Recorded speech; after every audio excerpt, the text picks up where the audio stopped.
पूजामूलं गुरुपदं मन्त्रमूलं गुरुर्वाक्यं मोक्षमूलं गुरुः कृपा लक्ष्मीनाथसमारम्भां नाथयामुनमध्यमाम् अस्मदाचार्यपर्यन्तां वन्दे गुरुपरम्परां साण्डिल्याहव्यवंशवार्धविधं श्रीकोसले सार्थकं विश्वकसेनयतीन्द्रदेशिकपदा द्वन्द्वारविन्दाश्रितम् स्वाचारे च सुयुतो जगद्गुरुवरे श्रीरामनारायणे वन्दे वन्दे जगद्गुरुवरं श्रीराघवार्यं गुरुं श्रीगुरुचरणकमलेभ्यो नमः अस्मद्गुरुचरणकमलेभ्यो नमः श्रीपरमगुरुचरणकमलेभ्यो नमः।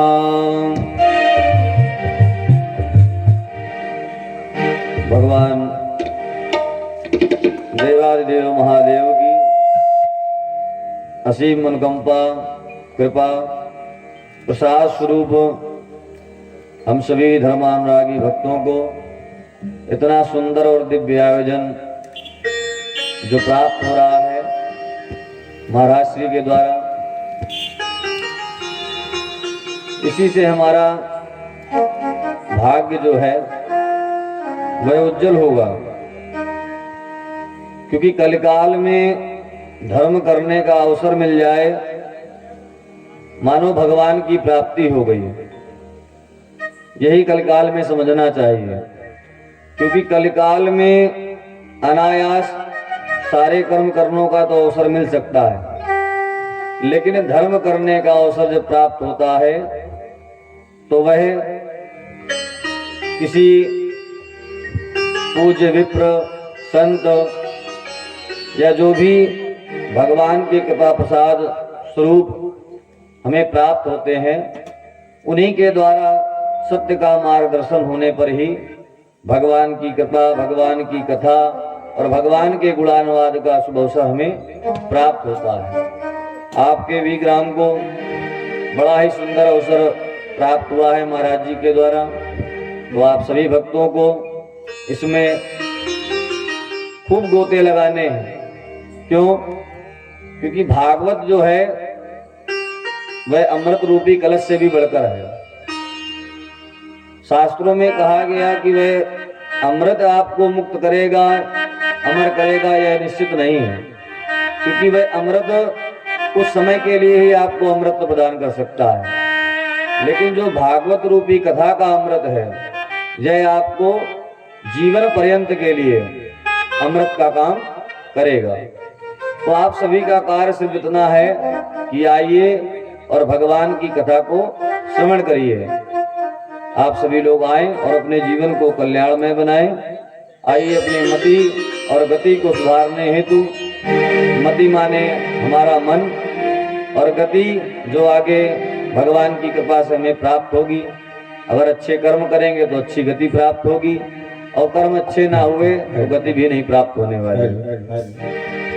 मन और वाणी को पवित्र करने हेतु भगवान नाम संकीर्तन, उसके पश्चात भगवान शिव की आनंदमयी कथा को हम सभी श्रवण करेंगे।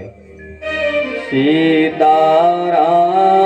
सीताराम सीताराम जय सीताराम। सीता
तमाम देवी देवताओं की जय हो। विप्र समाज की जय हो। संत समाज की जय हो। भगवान परमाध्यक्ष श्री सीताराम की असीम अनुकंपा और कृपा जो आज ऐसा शुभ अवसर हमें प्राप्त हुआ।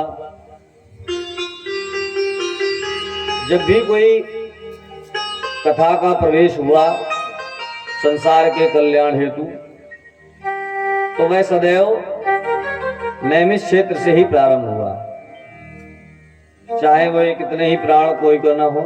18 प्राण जो भी कथाएं सुनी गई हैं वह सब नैमिष क्षेत्र में ही सुनी गई।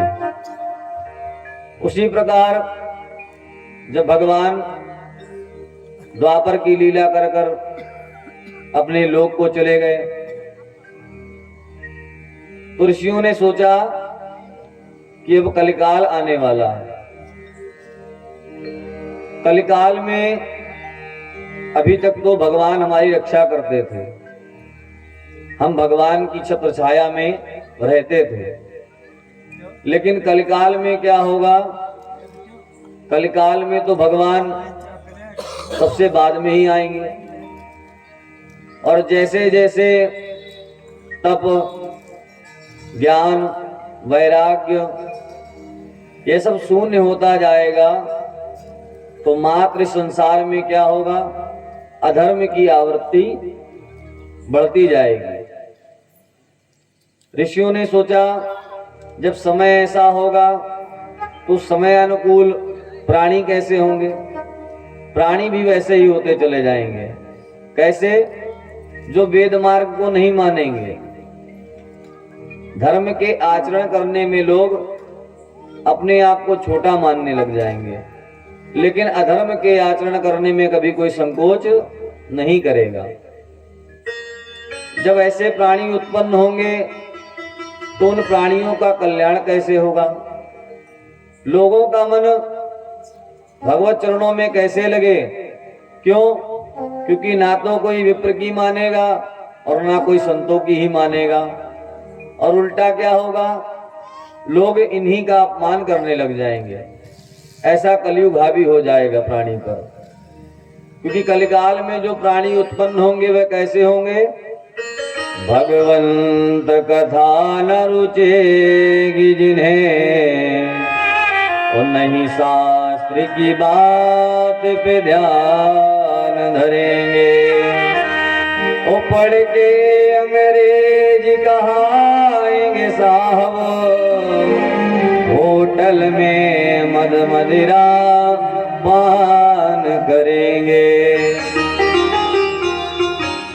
जब कलिकाल आ जाएगा तो लोग कैसे हो जाएंगे?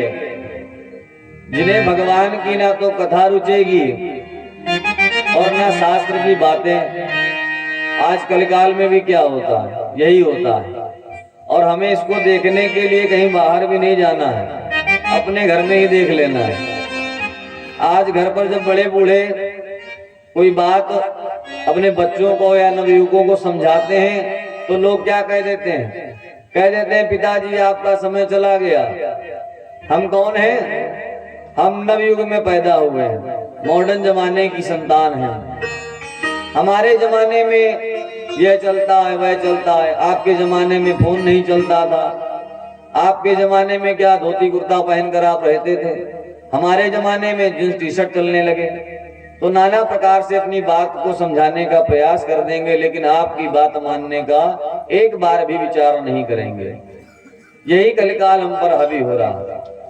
और शास्त्रों में क्या है? शास्त्रों में किसी की रुचियां नहीं रहेंगी। तो कलिकाल में यही हो भी रहा। जिस प्रकार रामायण पढ़ी बहुत जाती है, सुनी बहुत जाती है, लेकिन रामायण की एक भी बात मानी नहीं जाती।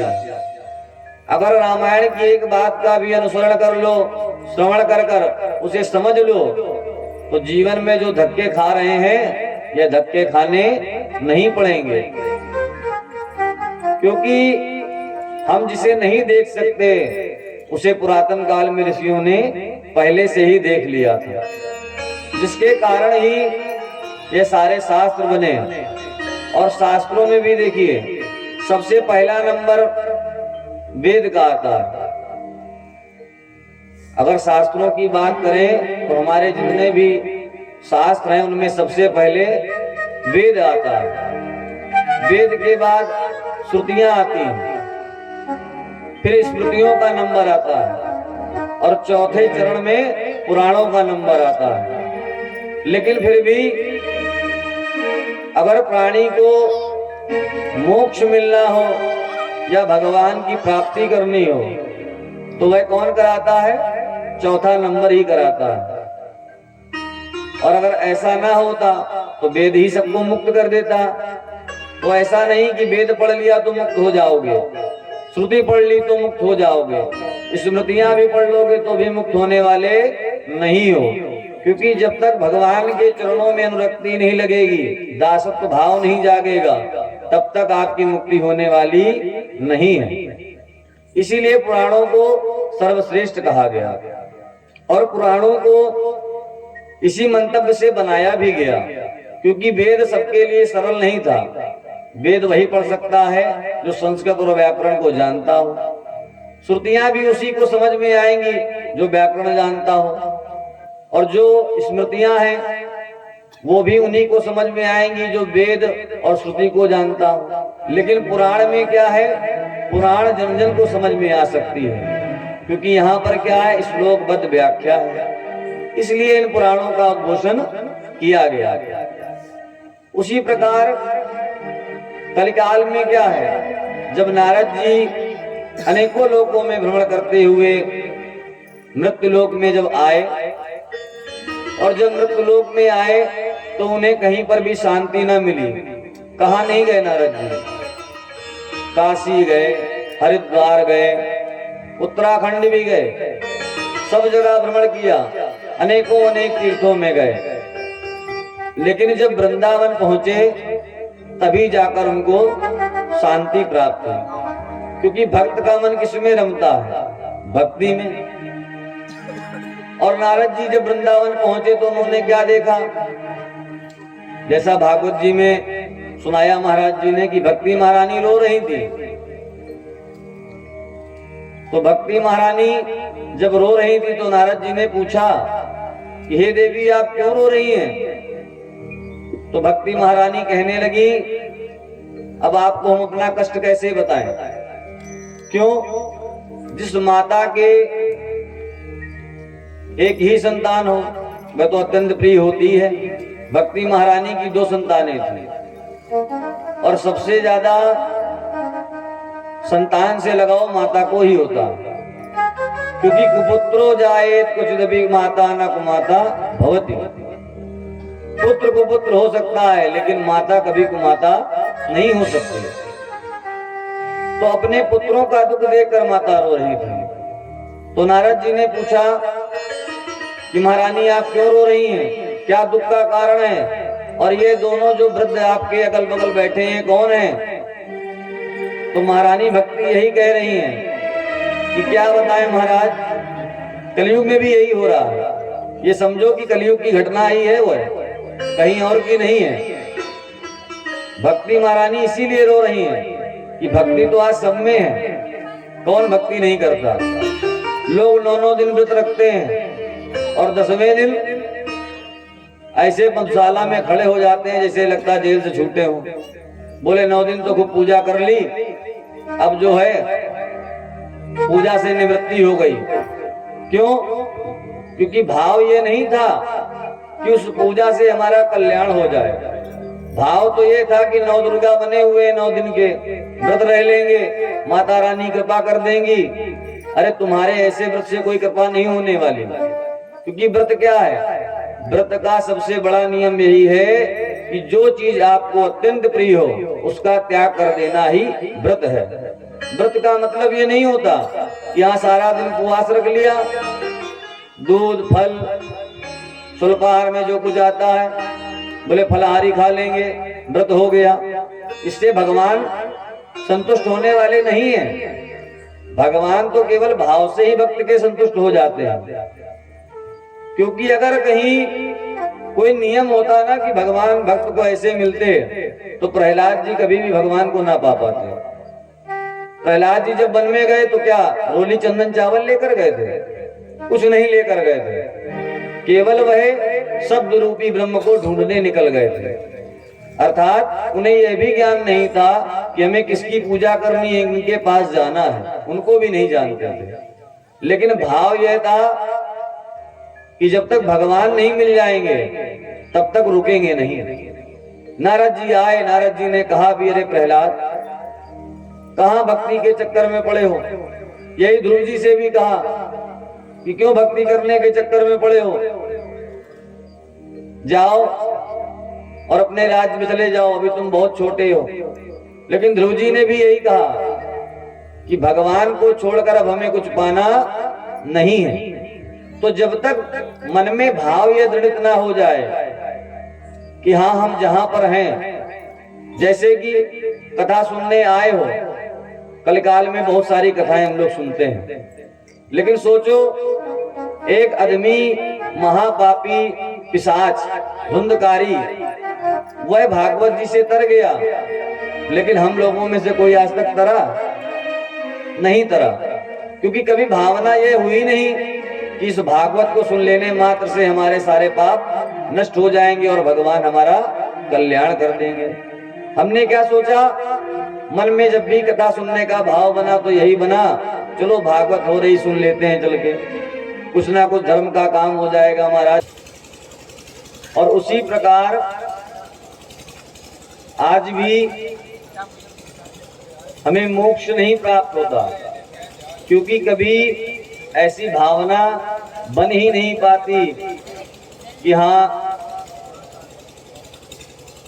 इस कथा से हमारे सारे पाप नष्ट हो जाएंगे, इस कथा के पश्चात अब हम कभी असत कर्म नहीं करेंगे।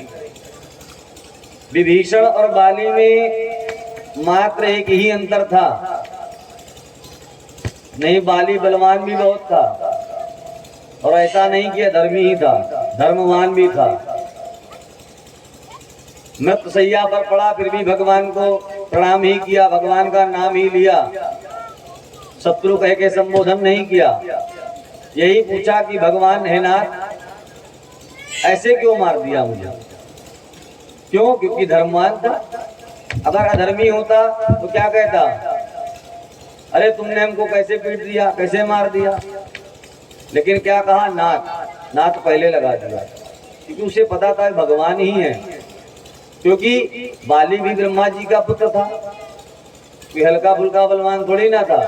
जिस रावण ने सारे संसार को नचा रखा था, बाली ने उसी को 6 महीने तक कांख में दबाए रखा।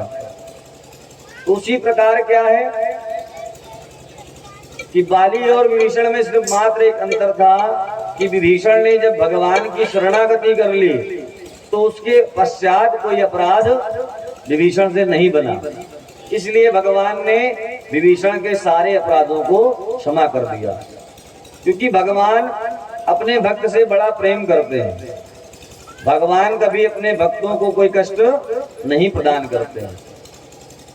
उसी प्रकार जब कलयुग का आना था तो ऋषि मन में यही सोच रहे थे कि जब भगवान रहते थे तब ऐसे अधर्मी उत्पन्न होते थे, तब उनका कल्याण ना हो पाया। तो अब अगर ऐसे अधर्मी उत्पन्न होंगे तो उनका कल्याण कैसे होगा? अब लोग सोचने लगते कि हम तो बड़ी पूजा पाठ करते हैं, हम अधर्मी कैसे हो गए, हमने पाप कर्म क्या किया? लेकिन सूत जी ने श्लोकबद्ध में यही कहा कि कलिकाल में लोग कैसे हो जाएंगे, बोले आसुरी स्वभाव के हो जाएंगे। अब आसुरी स्वभाव कैसे जागृत होगा? आसुरी स्वभाव यही है कि पराया धन देखना, पराई स्त्री देखना, पराये की संपत्ति देखना, ये सब आसुरी स्वभाव में ही आता है। दूर ना जाओ, महाराज जी यहाँ पर विद्यमान है, कथा इतनी सुंदर करा रहे हैं, यज्ञ करा रहे हैं, किसके लिए करा रहे हैं? अगर अपने लिए करना होता तो बढ़िया स्थान भगवती का है, स्वयं कर लेते और इससे अच्छा अपने हिसाब से कर लेते। क्यों? क्योंकि वहां उन्हें किसी प्रकार का कोई खर्च नहीं करना होता, केवल सामग्री लानी होती और एक उपभोक्ता के लिए एक साथी हो जाता। लेकिन महाराज जी कल्याण चाहते हैं आप लोगों का, क्योंकि अपना कल्याण तो हो चुका उनका, भगवान की शरण में है। अब उन्हें किसी की शरण जाने की कोई आवश्यकता नहीं है, क्योंकि अगर किसी की शरण ही जाना होता तो आज इतना बड़ा त्याग न करते। अपने जीवन में जो ये त्याग किया, ये हम सबके लिए एक मार्गदर्शन भी है, और ये त्याग सबके बस की बात भी नहीं है। जैसे कलिकाल में लोगों की बुद्धि क्या है, पंडित जी आए पूजा कराने तो कहने लगे महाराज जितने में हो जाए उतने में ही करा दो, जितना कम से कम समय लगे उतने समय में करा दो। अरे भाई, भगवान ने जितनी सांसें दी हैं उन सांसों में आपने भगवान के लिए शायद एक दिन निकाला, और वो भी भगवान की कृपा से ही निकला, और उस दिन को भी भगवान में नहीं दे पाओगे तो हमसे बड़ा आदमी और कौन होगा। जीवन भर क्या करना है? अपने परिवार के लिए रहना मरना है, और किसी के लिए कभी कोई नहीं मरता। क्यों? संसार में आ जाओ तो माया मुंह घेर लेता, क्योंकि भगवान नारायण की दो पत्नियां हैं, लक्ष्मी और माया। लेकिन भगवान सदैव माया से दूर रहते हैं, क्योंकि भगवान को भी माया पसंद नहीं है। लेकिन अब करें क्या, करता धरता है तो माया को भी संभालना पड़ता। और हम क्या करते हैं, भगवान से और लक्ष्मी से दूर होकर उनकी माया से ही प्रेम करते हैं। और जबकि संसार में जीव का जन्म क्यों होता है? जीवस्थिता परब्रह्म, अर्थात जीव का सबसे पहला कर्म यही है कि वह ब्रह्म को जाने। लेकिन संसार में आते ऐसी माया घेर लेती है कि ब्रह्म तो छोड़ो, ब्रह्म के द्वारा जो कुछ है उसका भी ध्यान नहीं रहता। उसी प्रकार ऋषि मन में सोच रहे हैं कि कलिकाल में जब ऐसे लोग हो जाएंगे तो उन धर्मियों का किस प्रकार कल्याण होगा। अर्थात वह जब मनुष्य दुख के कारागार में बांधे जाएंगे, यम की ताड़ना सहेंगे, तो उन्हें लगेगा कि हाय मैंने कोई सत्कर्म क्यों नहीं किया। ऐसा मन में विचार ही कर रहे थे कि तत्काल वहां पर सूत जी का आगमन हो गया। अच्छा, जब कोई किसी भी सभा में अपने से ज्यादा विद्वान व्यक्ति हुआ जाता है तो उसका तत्काल सम्मान किया जाता है। 88,000 ऋषि बैठे हुए हैं, लेकिन जब सूत जी का आगमन हो गया तो सभी ऋषि खड़े होकर दंडवत कर प्रणाम करने लगे। नमो रुद्राय हरे ब्रह्मणे परमात्मने प्रधान पुरुषे साय सर्गस्तिंदकारिणे। सौनक जी कहने लगे, सूत जी हम सभी ऋषियों का आपको कोटि कोटि प्रणाम है, और आज हमारे भाग्य धन्य हो गए। क्यों? क्योंकि जब तक संत के दर्शन नहीं होंगे तब तक कल्याण होने वाला नहीं है। क्योंकि जब संत मिलेंगे तब क्या होगा? सत्संग होगा, और सत्संगति जुट मंगल मूला। सत्संगत जब तक नहीं मिलेगी तब तक कल्याण नहीं होगा। और मूल क्या है? जीव के लिए संत ही उसका मूल अर्थात जड़ है। जब तक संत नहीं मिलेंगे तब तक कल्याण होने वाला नहीं है।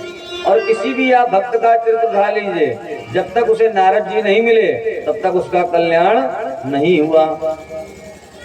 उसी प्रकार जब आज सूत जी आ गए तो ऋषि हर्षित हो गए और कोट कोट दंडवत कर प्रणाम कर कहने लगे, हे सूत जी, आपके आगमन से आज हमारी जो है नित्य की चर्चा जो होती थी वह आज की चर्चा हमें लगता कि अब सफल हो जाएगी।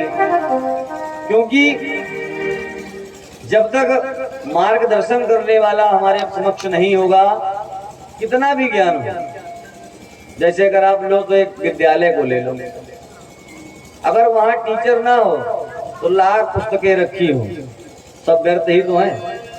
क्योंकि जब तक उन्हें पढ़ाने वाला कोई नहीं होगा, इंगित करने वाला नहीं होगा कि 2 और 2 4 होता है, तब तक हम समझने वाले नहीं हैं। उसी प्रकार क्या है कि जब भगवान की शरण में जाना हो तो वह अध्यापक कौन है? संत है। अर्थात नारद जी के रूप में ही वह संत में प्राप्त हो जाते हैं। और जब सूत जी आ गए तो सूत जी को देखकर सभी ऋषियों ने दंडवत प्रणाम किया और कहने लगे, हे प्रभु, हे साधु भगवान, आप आए और हमारी सभा में विद्यमान हो जाएं। सूत जी ने देखा कि आज बड़ा भारी ऋषियों का कुंभ ऐसा लगा हुआ है, तो सूत जी देखते ही समझ गए कि लगता है कोई ना कोई कल्याण की चर्चा हो रही है। सूत जी ने शौनक जी से कहा कि हे ऋषिगण, आज आप लोग यहाँ पर क्यों विद्यमान हुए? ऋषियों ने कहा, महाराज, कलिकाल आने वाला है, कलयुग में प्राणी सब दंभी हो जाएंगे, कोई किसी का सम्मान नहीं करेगा, धीरे धीरे श्रद्धा हट जाएगी। कैसी श्रद्धा कि पहले लोग संतों को देखकर हर्षित हो जाते थे, विप्र ब्राह्मण को देख लेते थे तो हर्षित हो जाते थे कि चलो पंडित जी गांव में आ गए, कुछ ना कुछ कल्याण होगा। आज क्या है, आज भावना ये बन जाती है कि दिख जाए तो द्वार से ही समझ लेते हैं कि कुछ ना कुछ लेने आ गए, पता नहीं महाराज क्या मांग बैठे। तो ये चिंता पहले सताने लगती है। तो इसलिए वह भी सोच रहे हैं कि जब ऐसे कलिकाल के प्राणी होंगे तो उनको किस प्रकार मुक्ति प्राप्त होगी, किस प्रकार भगवान की कृपा उन पर होगी, यही प्रश्न मन में उठा। सूत जी ने कहा, है ऋषियों, आप सभी ने मानव और संसार के कल्याण के लिए बहुत ही अच्छा प्रश्न किया है, लेकिन संध्या का समय हो रहा था। सूत जी कहने लगे कि अभी हम क्या करें, संध्या वंदन कर लेते हैं, उसके पश्चात अपनी यात्रा को प्रारंभ करेंगे।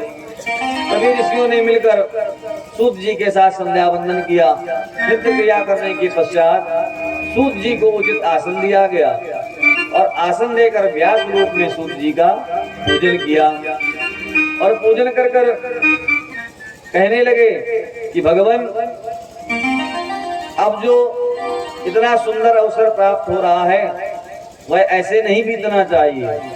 अब आप हमें क्या करें, कोई उत्तम पुराण का प्रतिपादन करें, हमें कोई ऐसा पुराण श्रवण कराएं जिसको श्रवण कर लेने मात्र से ही हमें सब कुछ प्राप्त हो जाए और भगवान की कृपा भी प्राप्त हो जाए। अर्थात प्राणी संसार में रहकर भोग मोक्ष सब कुछ जो चाहता है वह उसे मिल जाए, लेकिन अंतोगत्वा जो एक मोक्ष की कामना होती है वह भी प्राणी को प्राप्त हो जाए। एक ऐसा उपाय आपको हमें बताना है। उसी प्रकार यह भी हमें जो अवसर प्राप्त हुआ है, इस अवसर का भी हमें लाभ उठा लेना है। आज दूसरा दिन है इस अवसर का, 5 दिन और बचे हैं और परीक्षित, धुंधकारी सब 7 दिन में तर गए, क्योंकि उनकी भावना थी कि अगर हम भागवत सुधा रूपी अमृतमय कथा को श्रवण कर लेंगे तो अब हमें काल का ग्रास कभी बनना नहीं पड़ेगा। वह तर गए। तो बस भावना बनाकर जब भी पंडाल में बैठो तो यही भावना बनाओ कि इस कथा के पश्चात अब कभी भगवान से दूर जाने का नंबर नहीं आएगा, क्योंकि यह अवसर फिर नहीं मिलने का। सत्संग करो, सत्संग करो, यह अवसर फिर नहीं मिलने का। सत्संग करो, सत्संग करो, यह अवसर फिर नहीं मिलने का। यह अवसर फिर नहीं मिलने का। और यह अवसर जो हमें प्राप्त हुआ है, इस अवसर को लेने के लिए लोग पता नहीं क्या क्या करते हैं, लेकिन आपको भगवान की कृपा है, जो इतने दिव्य महापुरुष आपके ग्राम में हैं, जो आपको इतना सुंदर अवसर प्रदान कर रहे हैं, तो आपको बस क्या करना है, इस अवसर का लाभ लेना है। बस आना है और भगवान की कथा श्रवण करनी है और बस जय जयकार करनी। यह अवसर फिर नहीं मिलने का, यह अवसर फिर नहीं मिलने का। सत्संग करो, सत्संग करो, सत्संग करो, सत्संग करो। यह वक्त नहीं डुलने का, यह वक्त नहीं डुलने का। सत्संग करो, सत्संग करो, सत्संग करो, सत्संग करो। जय हो।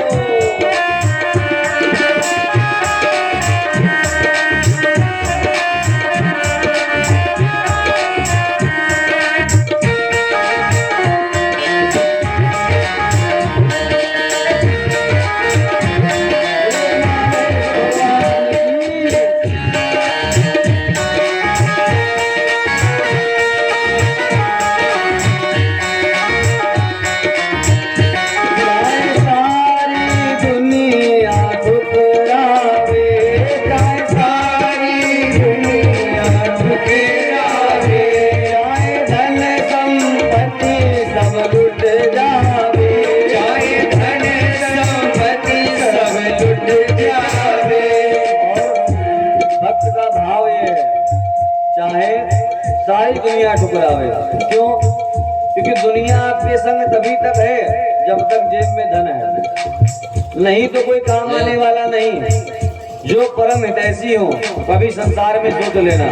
खैर पता तो सबको ये बात होती है, बताना हमारा कर्म है, आप लोग सुनते भी रहते हैं, लेकिन फिर भी ये जो माया है वह कभी छोड़ती नहीं है। क्या लगता है, एक आस बनी रहती है। देखो सुख और दुख, मोद और प्रमोद सब कुछ भगवान के बनाए हुए हैं, लेकिन दुख क्या है? दुख केवल वही एक आशा है जो हम किसी से लगा लेते हैं, और नहीं तो सोचो तो दुख कहीं नहीं है। किस बात का दुख है आपका? भगवान ने इतना सुंदर बनाया, हाथ दिए, पैर दिए, जब मन आए तब चल लो, जब मन आए हाथों से कुछ काम कर सकते हो। क्या दुख है? जिसके हाथ ना उसको दुख हो, जिसके पैर ना उसको दुख हो, जिनकी जिह्वा ना हो उनको दुख हो। लेकिन भगवान ने अगर हमें सुसज्जित बना रखा है तो यही उनकी सबसे बड़ी कृपा है। लेकिन है क्या, आशाएं हमारी इतनी हैं, क्यों? मन का सब कुछ हो जाए तो बोले भगवान की कृपा, और मन का कुछ ना हुआ तो बोले भगवान तो हमसे रूठे ही रहते हैं, चाहे जितनी पूजा पाठ कर लें।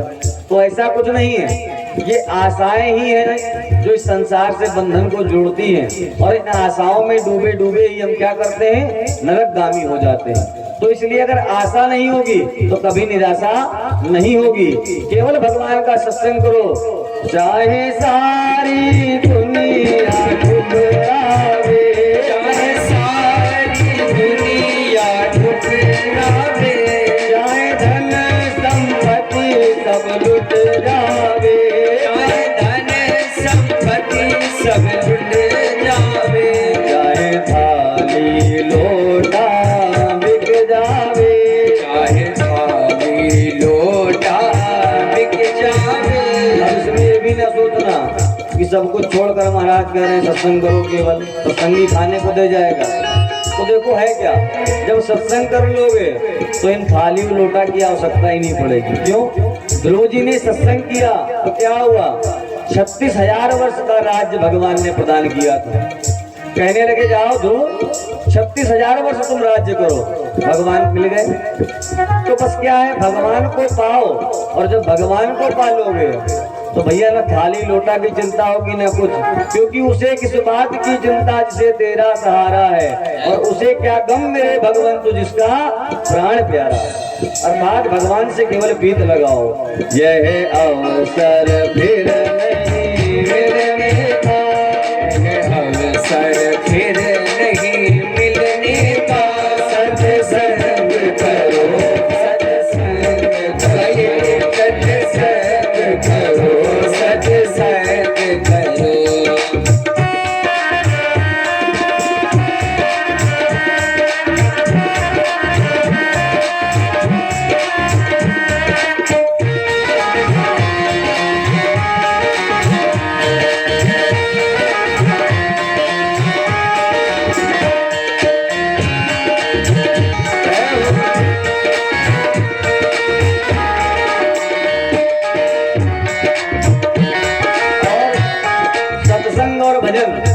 कभी नहीं छूटता।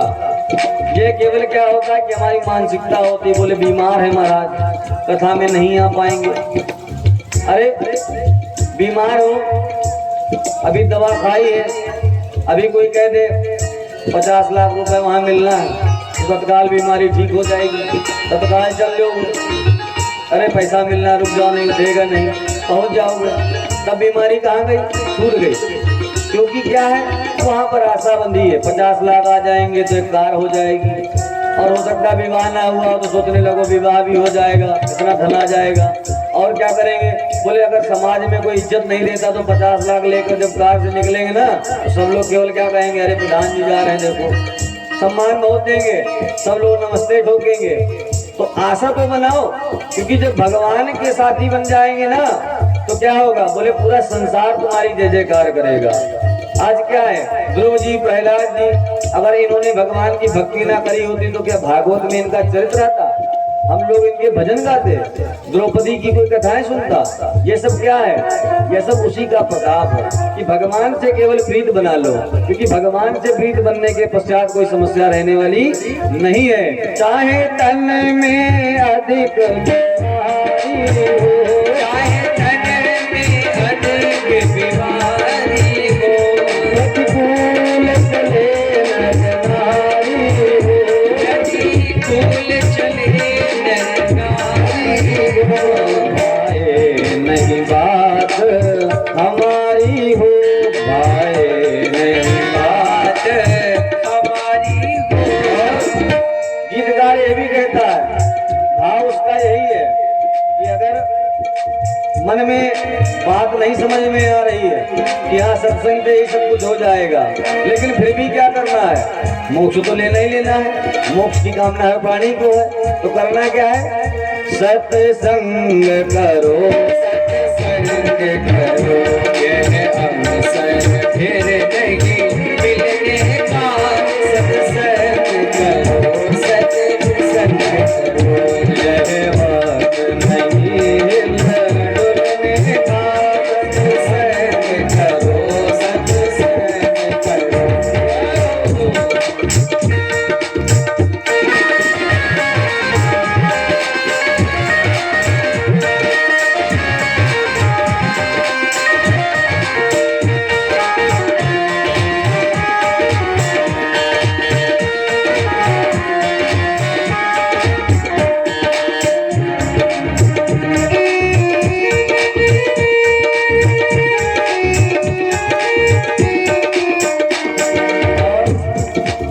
जिन प्राणियों को यह अभिमान रहता कि हमारे पास बहुत सा धन है, सुंदर मकान है, सुंदर संतानें हैं, घर में नौकर चाकर है, तो अगर उनके घर पे भी चले जाओ, उस अभिमानी के घर पर भी चले जाओगे ना तो देखने में हमें लगता है कि वह बहुत सुखी होगा, लेकिन अगर उसके अंतःकरण से पूछोगे ना तो बहुत दुखी ही होगा। पुरातन काल में लोग एक परिवार में रहते हैं तो सबके सुख दुख की इच्छा और चिंता सबको होती थी, और दुखों में दूसरे से मिलते जुलते रहते थे। आज क्या हुआ, बोले भवन बढ़ गए। कैसे बढ़ गए, माता पिताजी एक कमरे में, लड़का बिटिया एक कमरे में। आगे चलकर क्या हुआ, लड़के का विवाह हुआ तो लड़का अपने कमरे में। अब पता लगा पिताजी की तबीयत रात में खराब हो गई, समस्या कोई हो गई, तो क्या है, लड़का अपने कमरे में है, पिताजी बेचारे कर रहा रहे हैं। तो ये सब क्या है, जैसे जैसे हम अपने आप को बांट रहे हैं वैसे वैसे ही समझो हम अपने हाथों को काट रहे हैं। ये सब हमारी शाखाएं ही तो हैं। जैसे कोई प्राणी कभी कह देता है, महाराज पेड़ आया कि बीज, अब भाई ये क्या है, बोले तो मूर्खता का प्रश्न है, क्योंकि जब परमात्मा ने सृष्टि रची तो सब कुछ पहले अपनी मानसिकता से ही बनाया, उसके पश्चात ही सारे बीज बने। क्यों, अगर पेड़ होता ना तो बीज कहाँ से आ जाता, और अगर खाली बीज ही हो जाता तो पेड़ की अनुभूति कैसे हो जाती, बता। तो ये कोई नहीं बता सकता, ये सब कुछ किनसे आया, उस ब्रह्म से आया। तो इसलिए जो कुछ हमें प्राप्त हो रहा है वह सब हमारे कर्मों से ही प्राप्त हो रहा है, क्योंकि कर्म के बिना कुछ प्राप्त होने वाला नहीं है। अगर आप सोचो कि मुख में कोई रोटी डाल जाए तो कोई डालने वाला नहीं है, तो कर्म करना ही पड़ेगा।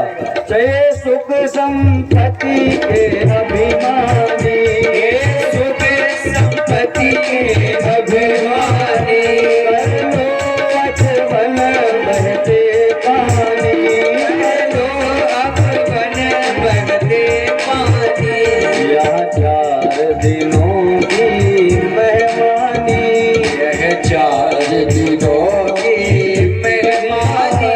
और क्या होगा? 4 दिन यहाँ तो अभिमान दिखाकर चले जाओगे, लेकिन जब ऊपर जाओगे तो किसी प्रकार का कोई काम आने वाला नहीं है। वहाँ केवल यही पूछा जाएगा कि धर्म के नाम पर किया क्या, तो क्या बताओगे? चंदा दे आए थे, महाराज जी ने कथा कराई थी, सहयोग कराए थे, तो इन सबसे ही सारा कल्याण नहीं हो जाना। जब महाराज जी अकेले सब कर लेंगे तो तुम्हारा आने से फायदा ही क्या? फिर वो कथा भी अकेले कर लेते। जब तक उस सत्संग में आप सहयोग नहीं करेंगे, कैसा? बोले तन का सहयोग करो। तन क्या है? बोले कथा में आओ, जो सेवा हो सके महाराज जी से पूछो, अगर महाराज जी ना कहें। क्यों? आपका कर्तव्य ये करना, क्योंकि आपके कल्याण को चाहने वाला कोई है, इससे ही आप धन्य हो जाओ। नहीं, कोई कलकाल में कल्याण चाहने वाला प्राणी नहीं मिलेगा। कौन चाहता है? बोले माता पिता और गुरु, और कलकाल में गुरु भी मिल जाए बड़ी संभवता भगवान की कृपा ही है। आजकल गुरु भी ऐसे, लेकिन संत और मित्र क्या है? ये सदैव भगवान से सदैव सबके कल्याण की कामना ही करते हैं। तो आपको आकर सेवा ही करनी है। तो इसमें तुम्हें भी ना रहो कि बहुत धन है, महाराज जी की सेवा धन से कर देंगे। खाली धन ही दे दोगे तो कुछ होने वाला नहीं है। तन दोगे तो तन पवित्र, और अगर मन लगाओगे तो मन पवित्र, और धन लगाओगे तो धन पवित्र हो जाएगा। हे सुख संपत्ति के अभिमानी, हे सुख संपत्ति के अभिमानी, कर लो अचवन बहते पानी, लो अचवन बहते पानी, यहाँ 4 दिनों की मेहमानी, 4 दिनों की मेहमानी, सत्संग करो, सत्संग करो, सत्संग करो, अवसर नहीं मिलने का, सत्संग करो, सत्संग करो, सत्संग करो, सत्संग करो, सत्संग करो, सत्संग करो। महेश्वर भगवान की। और आज सभी ऋषिगण मिलकर सूत जी के साथ सत्संग करने बैठ गए, क्योंकि ऋषियों को पता है बिना सत्संग के, बिना भगवान की कथा के कल्याण होने वाला नहीं है। क्योंकि राजा परीक्षित को भी देवताओं ने आकर अमृत ही दिया था। बोले महाराज अगर मरने की चिंता है तो ये लो अमृत। सूत जी भी वहां पर, सुखदेव जी विद्यमान थे। सुखदेव जी ने सोचा अरे वाह, बड़े देवता आज कल्याणकारी हो गए। क्यों? देवता कौन है? सबसे महास्वार्थी। सबसे पहले तुलसीदास जी ने यही लिखा, सुर नर मुनि सब की यह रीति, स्वार्थ लाख करें सब प्रीति। अर्थात देवता सबसे बड़े स्वार्थी हैं। सुरों का नाम सबसे पहले दिया। हम नर हैं, हम तो दूसरे नंबर में हैं, फिर भी ठीक है। और मुनि संत क्या स्वार्थ है? संतों का स्वार्थ मार्ग इतना होता है कि भगवान की कृपा हो जाए, और क्या? भक्ति में मन लगा जाए। इतना ही स्वार्थ होता है उनका। स्वार्थ और कुछ नहीं होता कि हमको पनीर की सब्जी मिल जाए, पूड़ी मिल जाए, रसगुल्ला मिल जाए, उनको इससे कोई मतलब नहीं। ये सब काम हमारा। उसी प्रकार सूत जी ने कहा, हे ऋषियों, आपके मन में पुराण सुनने की इच्छा है, और आप लोग बड़े ही महाबुद्धिमान हैं। क्यों? क्योंकि संसार में प्राणी सारे कर्म कर लेता है, लेकिन कभी भी भगवत चर्चा का विषय उसके मन में व्याप्त तो नहीं होता। क्योंकि अकारण जो ब्रह्म की ये माया है, यह उसे इस धराधाम पर ही नचाती रहती है। मैं मेरा और तू मेरा, इसमें ही प्राणी का जीवन चला जाता है। सूत जी कहने लगे, महाराज हम आज आपको भगवान सदाशिव के शिव पुराण का श्रवण कराएंगे। क्यों? क्योंकि शिव पुराण क्या है? कालव्याल महात्रास। कालव्याल महात्रास अर्थात जो काल रूपी सर्प है और उसके मुख में ही हमें एक दिन जाना है, हर प्राणी को जाना है। कोई एक ऐसा प्राणी नहीं जो नहीं जाएगा, और जो नहीं जाएगा वह केवल कौन है? जो भगवान के चरणों में अनुरक्ति रखता है, भगवान की कथा श्रवण करता है और जिसकी अकाट श्रद्धा केवल भगवान में ही है, अर्थात किसी भी प्रकार का कोई मैं नहीं है। उसके अंदर केवल यही मन में भाव है कि जो कर रहे हैं वह गोविंद कर रहे हैं, जो कर रहे हैं वह भगवान ही कर रहे हैं। सूत जी ने कहा अलिंगो लिंग मूलम दो अव्यक्तम लिंग मुच्यते अलिंगम शिव इत्युक्तो लिंगम शैवमिति स्मृतम। सूत जी कहने लगे जो भगवान अलिंगम लिंग मूलम अर्थात जो भगवान लिंग स्वरूप में विराजमान है, कौन? भगवान सदाशिव। अच्छा, कलिकाल में शिवलिंग को लेकर भी मन में बड़ी भावना है लोगों को। शिवलिंग को लोग क्या समझते हैं? कहते हैं ये मनुष्याकृति का कोई अंग है। तो भाई ये सबसे बड़ी हमारी मूर्खता है। भगवान शिव जो है वह जब शिवलिंग रूप में विद्यमान होते हैं तो कैसे विद्यमान होते हैं? सबसे पहले जब भगवान ज्योतिर रूप में स्तंभ में जब प्रकट हुए तो वह कैसे? बोले ज्योतिष स्वरूप स्तंभ प्रकट हुआ जब भगवान ने ब्रह्मा जी और नारायण को दर्शन दिया। वह ज्योतिष स्वरूप स्तंभ क्या था? वही आकाश था। और जो ये आकाश है ये हमारा कैसा है? लिंगाकार है, अर्थात गोल है। और पृथ्वी कैसी है? पृथ्वी योनि स्वरूपा है, अर्थात ये कौन है? यही उमा जगदम्बा है जिनकी छत्र छाया में हम सदैव विद्यमान रहते हैं। और इन दोनों को मिलाकर ही शिवलिंग बनता है। तो इसलिए शिव का जो लिंग माने आकाश और गा माने पृथ्वी, यही शिवलिंग बना हुआ। और बिना आकाश पृथ्वी वायु जल अग्नि के जीवन संभव नहीं है।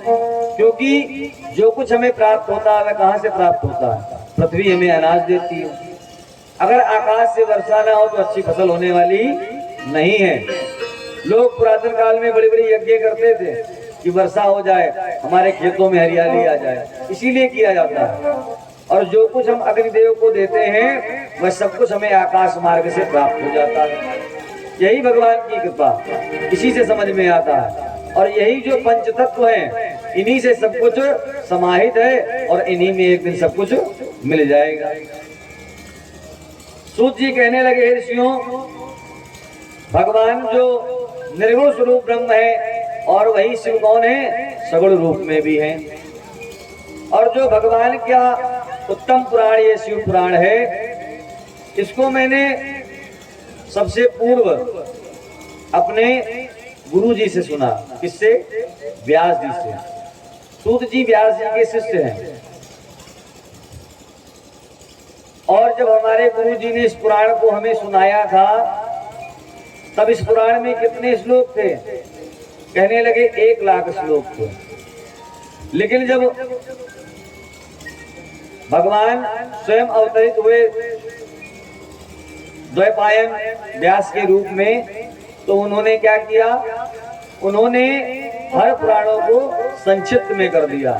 अर्थात पहले सारे पुराण जो है वह विराट रूप में ही थे, लेकिन भगवान ने हर मनवंतर में व्यास रूप में होकर अवतरित हुए।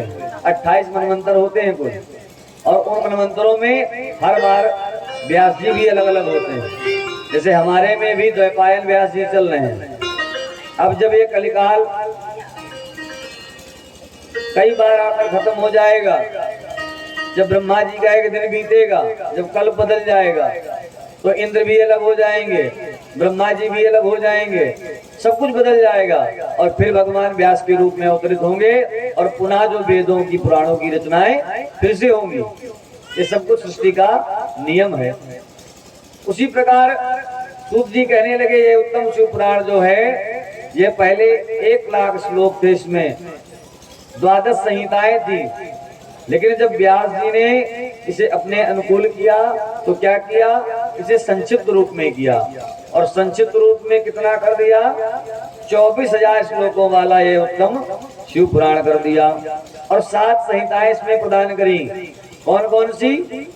पहली संहिता है विद्वेश्वर संहिता, दूसरी रुद्र संहिता, तीसरी कोटि रुद्र संहिता, 5वीं उमा संहिता, 6ठी कैलाश संहिता और 7वीं वायवी संहिता। ये 7 संहिताएं हैं इस ग्रंथ में। और जो प्राणी, किसी भी पुराण को आप ले लीजिए, शिव पुराण, भागवत महापुराण, देवी पुराण, ये जितने भी पुराण हैं हमारे, तो जो जिसका पुराण है उनमें साक्षात ब्रह्म ही विद्यमान है। अर्थात भागवत जी में भगवान ने स्वयं उद्धव को कहा कि मैं इस धरा को छोड़कर जाऊंगा नहीं, कहाँ रहूंगा, भागवत महापुराण में विद्यमान रहूंगा। अर्थात सभी जो पुराण हैं ये साक्षात उस ब्रह्म के ही वाङ्मय स्वरूप में विद्यमान पुराण है। सूत जी कहने लगे कि मैंने अपने गुरु जी से ऐसा सुना है कि जो इस पुराण को अगर साप्ताहिक ना श्रवण कर सके तो क्या करे, 1 या आधा श्लोक इसका श्रवण कर ले, या नित्य प्रति जिस प्रकार हम भगवान की पूजा करते हैं उसी प्रकार अगर हम पुराण का भी पूजन करें तो कभी हमारे घर में दरिद्रता आने वाली नहीं, कभी हमें किसी प्रकार का कोई रोग नहीं होगा, कभी किसी प्रकार की कोई समस्याएं नहीं होंगी। लेकिन है क्या, हमारे अंदर ये भाव ही नहीं उत्पन्न हो पाता, जबकि पुराण स्वयं कहता है। जैसे मानस, कलिकाल के जितने भी कुकर्म है, पाखंड है, इनसे हमें दूर कर सकती है। लेकिन है क्या, साल में एक बार पढ़नी है और पढ़ के पुनः अलमारी में रख दी जाएगी। अगर हम जाने कि भगवान सीताराम उसमें विद्यमान है, नित्य उसकी पूजा करें तो हमें कोई समस्या होने वाली नहीं है। क्यों? क्योंकि हमें निज धर्म पर चलना सिखाती रोज रामायण और सदा शुभ आचरण करना सिखाती रोज रामायण। अगर धर्म के आचरण करना है तो रामायण से सीख लीजिए।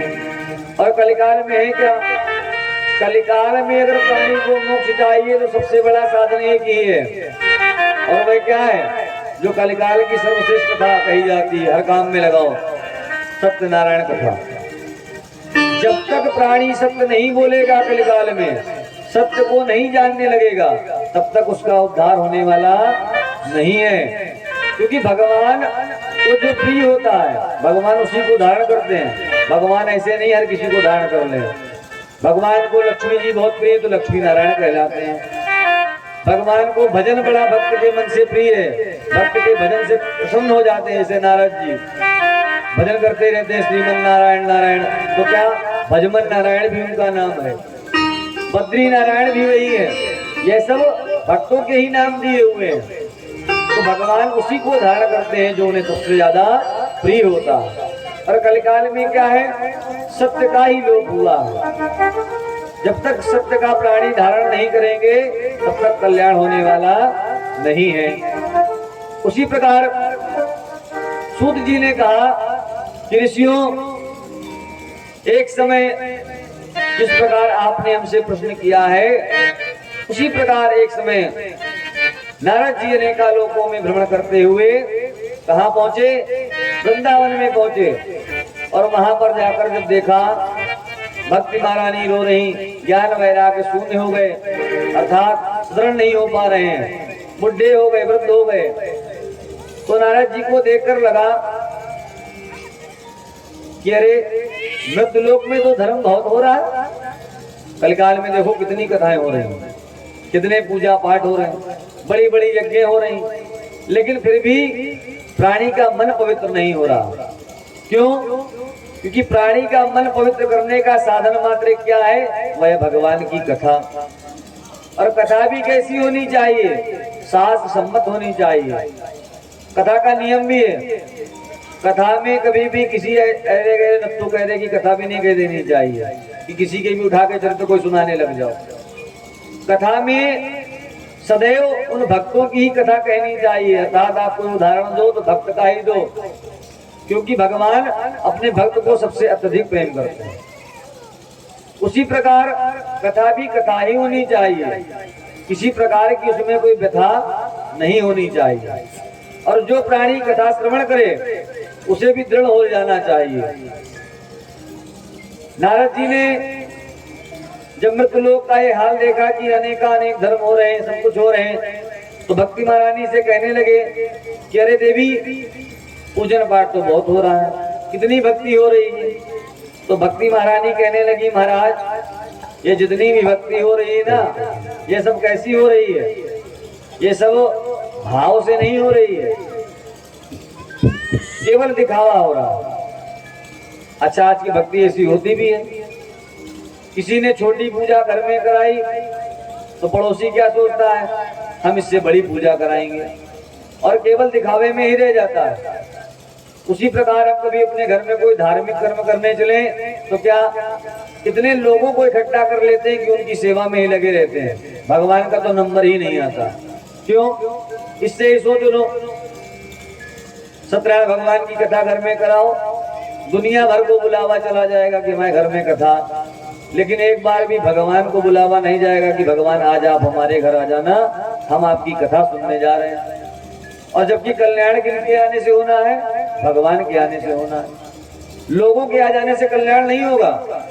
उसी प्रकार कथा का भी नियम है। कथा हो, कोई पूजा हो, कोई धर्म हो, वहां पर उन्हीं को आना चाहिए जो उस धर्म में, उस सत्कर्म में अपना मन लगा सके। क्योंकि अगर ऐसे अधर्मी और पापी आ गए, कौन बोले कथा चल रही है, बीच में कोई यही कहने लगे अरे भजन बड़े कम हो रहे हैं, सुनने मजा नहीं आ रही, बस खाली कथा ही कथा सुनाए चले जा रहे हैं। तो क्या हुआ? जिसका मन लगा था उसका भी मन नहीं लगने दिया। जिस प्राणी को उस कथा मिल रही थी उसको कथा भी नहीं, क्योंकि भजन मात्र इतना साधन है कि जब मन दृढ़ ना होने लगे, क्योंकि मन क्या है, बड़ा चंचल है, तो मन की दृढ़ता को बढ़ाने के लिए भजन साधन है उसका। लेकिन कथा का साधन भजन हो जाए यह कभी नहीं है कि कथा में केवल भजन ही भजन करते हो तो कथा हो गई ना। कथा से ही आपकी व्यथा सुधरेगी, भजन से कोई व्यथा सुधरने वाली नहीं। उसी प्रकार सूत जी ने कहा कि जब नारद जी भी अनेकों लोक में भ्रमण कर कर संतति ना पाए, तो जब भक्ति महारानी से मिले तो भक्ति महारानी के पुत्रों को दृढ़ करने हेतु वो कहाँ चले गए? हरिद्वार चले गए। और हरिद्वार से कहाँ पहुंचे? बद्रीनाथ धाम पहुंच गए। बद्रीनाथ धाम पहुंचे, वहां पर उन्हें अपने ही भाई मिले। कौन? ब्रह्मा जी के पुत्र सनक सनंदन सनातन सनत कुमार। और नारद जी को क्या उपदेश दिया कि तुम भागवत रूपी अमृतमय कथा को श्रवण करो। उसी प्रकार जब नारद जी अगले कल्प में ऋषियों के पास पहुंचे तो उन्होंने क्या बताया कि तुम शिव पुराण को श्रवण करो, क्योंकि शिव पुराण के सबसे प्रथम श्रोता नारद जी ही हैं। और नारद जी ने तो सारे पुराण ही सर्वप्रथम अपने पिताजी से श्रवण करे हैं। तो उसी प्रकार सूत जी ने कहा कि जिस प्रकार नारद जी ने अपने पिता ब्रह्मा से ये कथा श्रवण करी है और उनके द्वारा सनत कुमारों के द्वारा व्यास जी ने श्रवण करी था, सूत जी के गुरु जी ने, और जो उन गुरु जी से मैंने श्रवण किया है वह मैं आपको श्रवण कराता हूँ। सप्तधा सुधा चैव तथैकादशधा पुनः लिंगान लिंगस्य तथा माया मया विदधानिता। सूत जी कहने लगे, ऋषियों, सबसे पहले पुरातन काल में एक वास्कल नामक ग्राम था। अच्छा, हर कथा में महात्मा जरूर होता है। उसी प्रकार सूत जी ने कहा कि पहले ऋषियों की बुद्धि दृढ़ करने के लिए क्या करें? महात्म्य की चर्चा करें। क्योंकि अगर महात्मा ना हो तो किसी का मन लगने वाला कथा में नहीं है। क्यों? हर आदमी चाहता है कि कुछ लाभ होगा कथा ही सुन ले केवल। तो उसी प्रकार ऋषियों को भी पता था कि जब तक कुछ लाभ की बात नहीं होगी तब तक कोई सुनने वाला नहीं है। तो उन्होंने हर कथा में महात्मा लगा दिया। सूत जी कहने लगे, एक वास्कल ग्राम में देवराज नाम का जो था ब्राह्मण रहता था। और वह वास्कल गांव कैसा था? उस ग्राम में रहने वाले सभी प्राणी कैसे थे?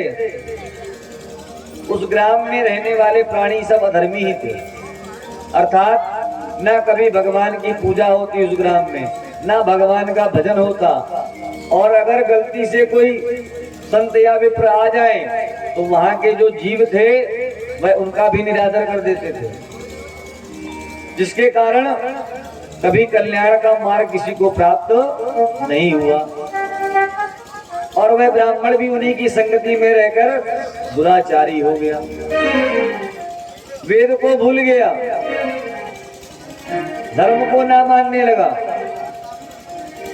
और अधर्म के आचरण करने लगा, लोगों का धन छीनने लगा, अपने माता पिता को कष्ट देने लगा।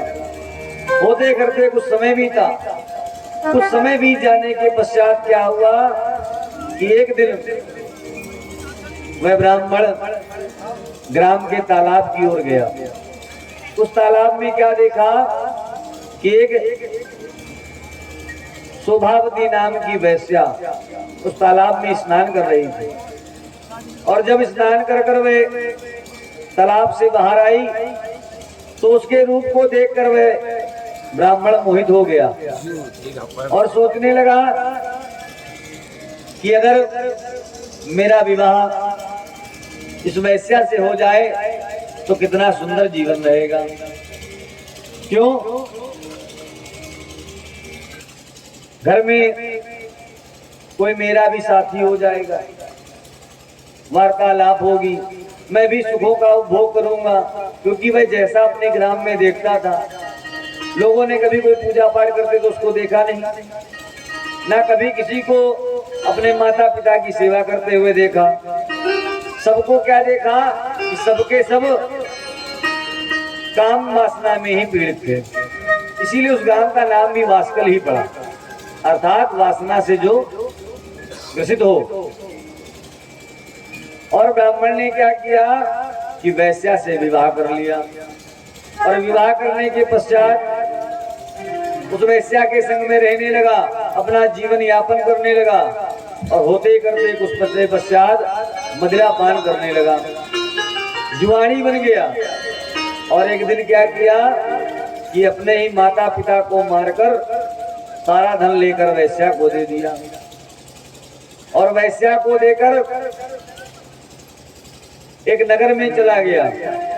सोचने लगा कि आगे का जीवन यापन कैसे होगा। तो उसके लिए क्या करें, चलते हैं किसी नगर में। जैसे अपने नगर में ठगी कर लेते थे वैसे दूसरे नगर में जाकर भी कर लेंगे। दूसरे नगर में गया और वहां जाकर उसे क्या हुआ कि अनायास उसे बुखार आ गया, ज्वर आ गया। और वह इतना पीड़ित हो गया कि अब उससे चला ना जाने लगा, असमर्थ हो गया। और वह ब्राह्मण बहुत दिन का भूखा भी था। तो वह सोचने लगा कि अब मैं कहाँ विश्राम करूं। तो उसे कुछ निकट में ही एक शिवालय दिखा। देवराज उस शिवालय में जाकर ही विश्राम करने लगा। लेकिन होते करते क्या होने लगा कि वह ज्वर बढ़ता चला गया, जिसके कारण पीड़ा और बढ़ने लगी। और भाग्यवश क्या हुआ कि जब वह ब्राह्मण शिवालय में गया तब वहां पर भगवान शिव की पवित्र कर देने वाली देह को, मन को, शिव पुराण की कथा चल रही थी। पंडित जी कथा श्रवण करा रहे थे उसी शिवालय में। तो ज्वर में पड़ा हुआ वह ब्राह्मण नित्य प्रति भगवान की कथा को श्रवण करता रहा। और जैसे ही पुराण का विश्राम हुआ, इधर ब्राह्मण का भी देह का विश्राम हो गया। यमदूत आ गए और ब्राह्मण को ले जाने लगे। और जैसे ही लेकर धर्मराज के द्वार पर पहुंचे,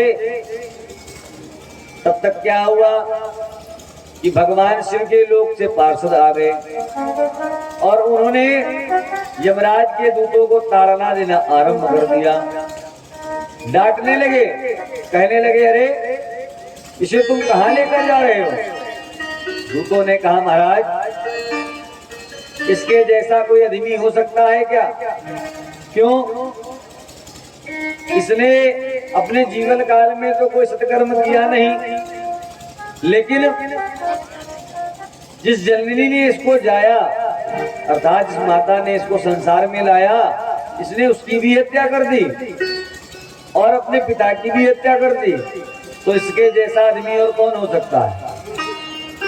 भाई संसार में 3 ही ऋण कभी नहीं चुकाए जा सकते, देव ऋण, पितृ ऋण, मातृ ऋण। ये 3 ऋण नहीं चुकाए जा सकते और जिनमें सबसे बड़ा मातृ ऋण ही है। कोई नहीं चुका सकता इस ऋण को। पार्षदों ने कहा कि हम ये सब नहीं जानते, इसने अपने जीवन काल में भले कोई सत्कर्म ना किया हो, लेकिन इसने एक सत्कर्म बहुत बढ़िया किया। क्या? भगवान शिव की कथा को श्रवण किया, शिव पुराण को श्रवण कर लिया, इसलिए यह अब तुम्हारे लोक जाने वाला नहीं है।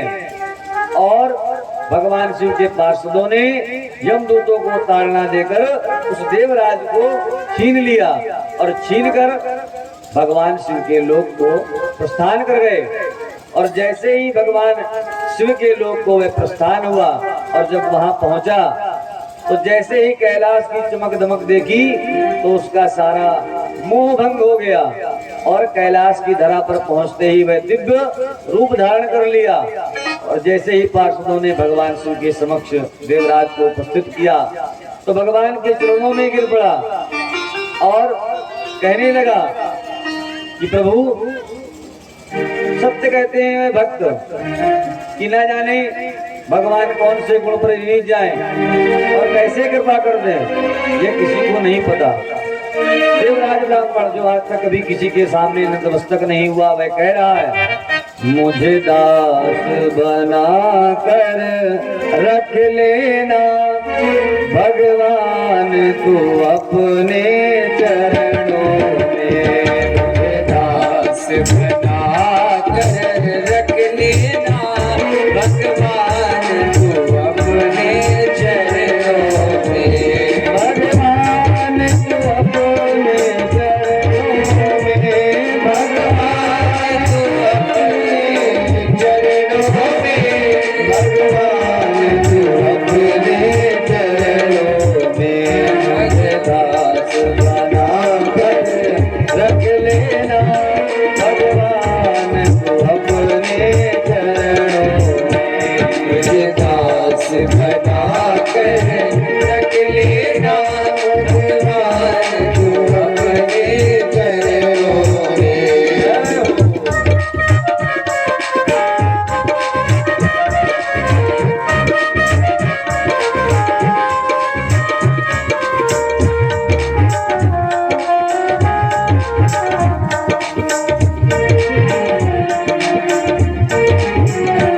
मैं भला बुरा हूँ तेरा हूँ, मैं भला बुरा हूँ तेरा हूँ। और भगवान की माया नेत्रों से हट जाती है, सब प्राणी को पता लग जाता है क्या कि करना तो यही था, जो इन्होंने अब कर दिया वह हमें तब कर लेना चाहिए, लेकिन अब इतनी कृपा हो जाए यह भी बड़े भाग्य हैं। तो इसलिए जो अवसर मिल जाए उस अवसर से ही अपना कल्याण कर लो, हमारी इच्छा तो यही है। और यह अवसर आपको मिला है तो आप भी अपना कल्याण कर लो, क्योंकि देवराज जैसा भाग्य मिले न मिले कोई भरोसा नहीं है। मैं भला बुरा हूँ तेरा हूँ, मैं भला बुरा हूँ तेरा हूँ, तेरे द्वार पे डाला डेरा हूँ, तेरे द्वार से भागा तेरा हूँ, तेरे द्वार पे डाला डेरा हूँ, तेरे जाकर जाने के रख लेना।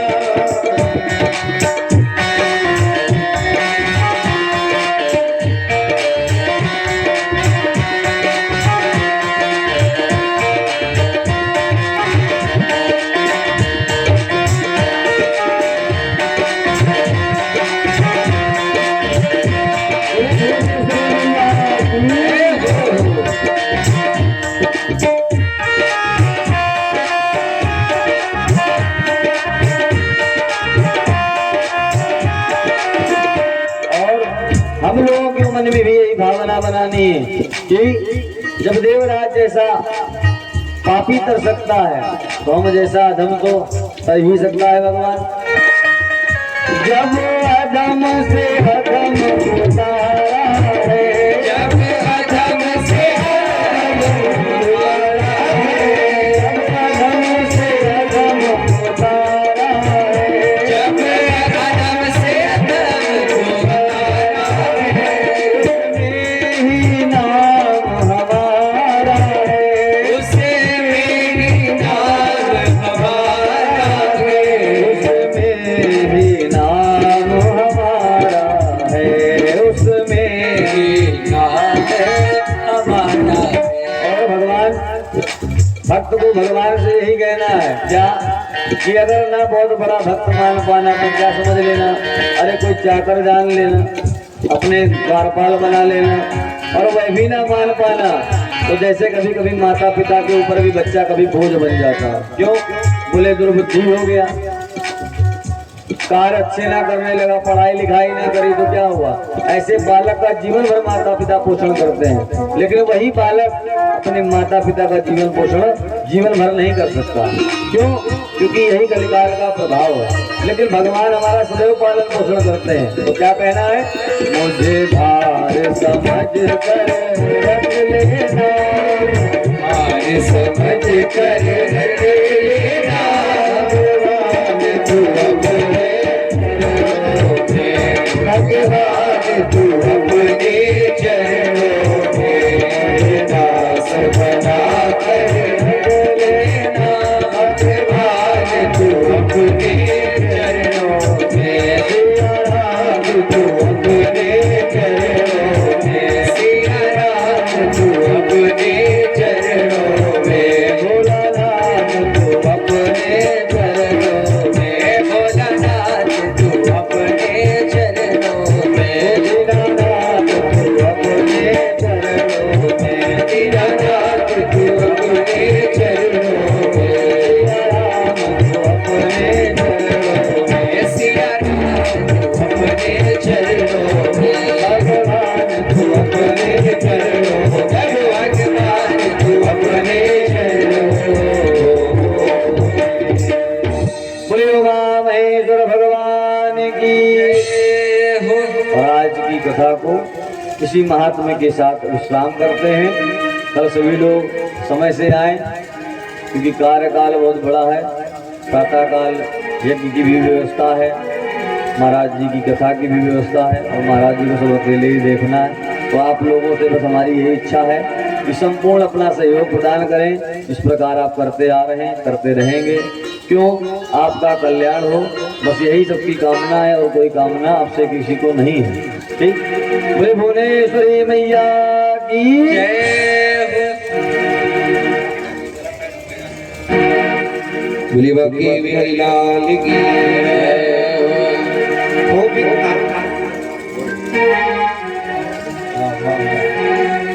ओम चंद्रमा मनसो जाय जो सूर्यो जायत शुक्राद्वाय सकार जुगाद विरजायत। सभी लोग अपने आसन पर खड़े हो जाएं और प्रयास करें कि जहाँ तक कभी समाचार वैसे महाराज जी ने पहुँचा दिया, लेकिन आप लोग और अपनी संख्या को बढ़ाएं, लोगों तक, समुदाय तक अपनी चर्चा को चलाएं, ताकि इस सुंदर आयोजन को, भाई देखो कोई और तो कर नहीं रहा, सब महाराज जी ने आपके लिए इतनी अच्छी व्यवस्था लगवाई, टेंट लगवाया, इतना विशाल मंडप बनवाया। बाहर हम लोग देखकर प्रसन्न होते हैं, आपके तो गांव में इतनी सुंदर व्यवस्था करा दी गई। तो आप लोगों को केवल आना है, तो आइए अधिक से अधिक संख्या में, जिससे आपका कल्याण हो। ओम जय शिव ओम तारा बाबा भज शिव ओम तारा, ब्रह्मा विष्णु सदा शिव भोले भोले नाथ महाशिव, हरे राधे राधा ओ हरे हरे हरे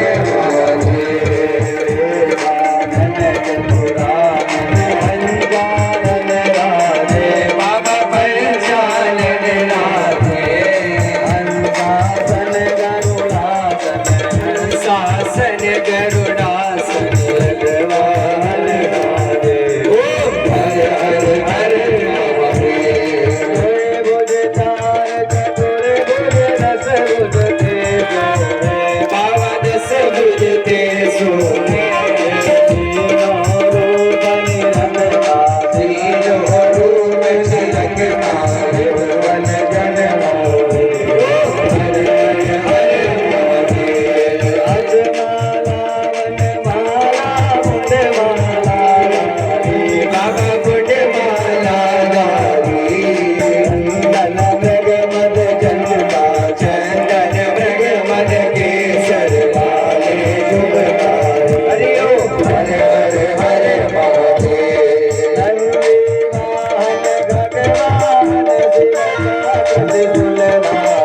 बाबा जनक त्रिशूलधारी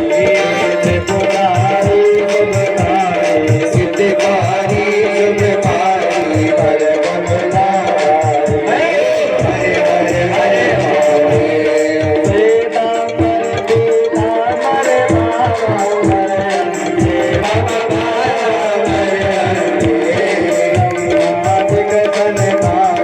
सेवाधिक प्रभुताधिक भूताधिक बलवे हरे हरे हरे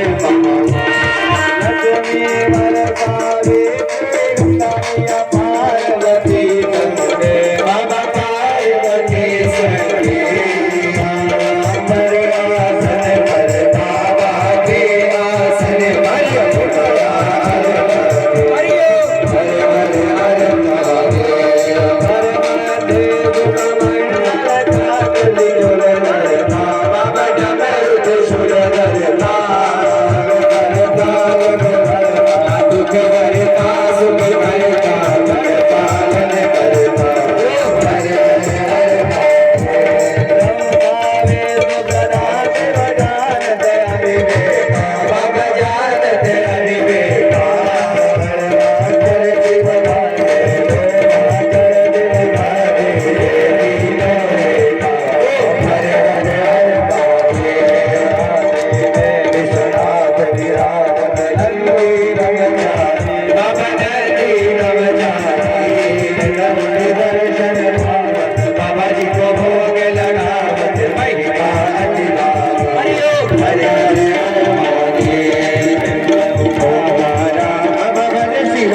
शीतलाय नमो नमः।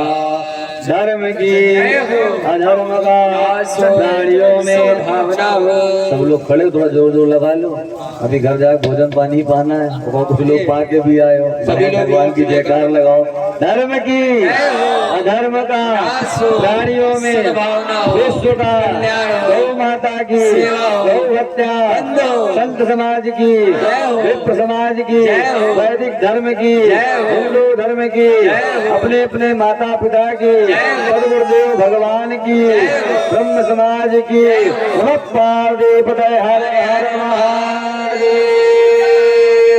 बोले जगत कल्याणकारी मां भुवनेश्वरी मैया की